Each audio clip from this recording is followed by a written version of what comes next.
మైనటువంటి క్షేత్రం ఇది.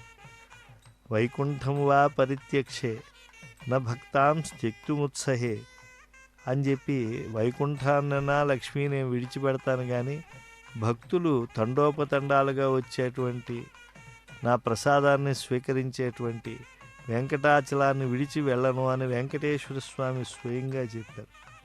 అందుకే ఆయనను వేడుకొందాం, అంత దయాంతరంగుణ్ణి వేడుకొందాం అని చెప్పి అన్నమయ్య ఉద్బోధ చేశారు. వేడుకొందామా వెంకటగిరి వెంకటేశ్వరుని, ఆమటి మొక్కులు వాడు ఆదిదేవుడే వాడు, ఇంతకన్నా దేవుడు ఇంకెవరున్నారండి అని చెప్పి చెప్పారు. కానీ పైగా ఈ యొక్క కొండ ఎటువంటిది? ధర్మక్షేత్రం ఇది.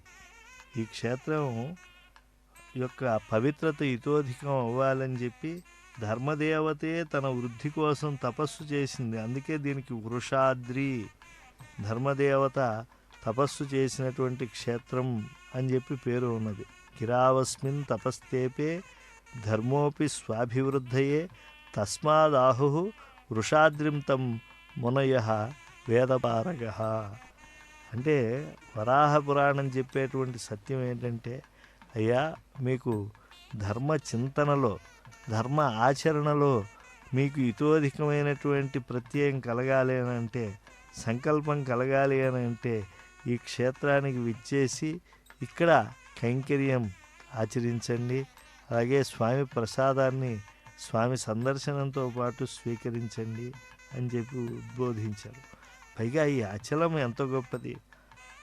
ఆనీతం వైనతేయేన గరుడేన మహాత్మన, సాక్షాత్తు గరుడాళ్వార్లు తీసుకువచ్చినటువంటి కొండ ఇది. అప్రాకృతం అమేయంచ సర్వరత్నమయంగిరిం హిరణ్మయం మహాశృంగం పంచోపనిషదాత్మకం శాంతకుంభ స్వరూపత్వాత్ కనకాద్రించతం విదుహు. అప్రాకృతమైనటువంటి క్రీడాపర్వతం సాటి లేనిది, సర్వరత్న శోభితమైనది, బంగారు శిఖరాలతో పంచోపనిషత్ స్వరూపమైనటువంటి దీన్ని దర్శించే దేవతాదులు కనకాద్రిగా కూడా దీన్ని కీర్తిస్తారు. 3 యోజనాల విస్తారం 30 యోజనాల పొడవు కలిగి శేషాకృతితో ఈ వెంకటాచలం శోభిల్లుతూ ఉంటుంది. యోజనత్రయ విస్తారం 30 యోజనమాయతం శేషాకారం హరే శేషం శేషికాం సర్వదేహినాం.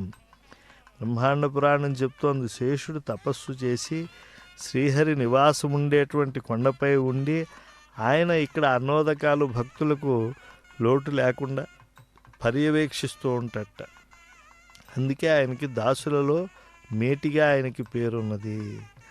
అనంతోహం మహాదేవ స్థాస్యామి గిరిరూపధృక్ భవతా రమయా సార్థం మమ సానుషు రమ్యతాం అని చెప్పి ఆయన చక్కగా ఆ స్వామిని అర్థించి శేషాచలంగా మారినటువంటి వాడు శేషుడు.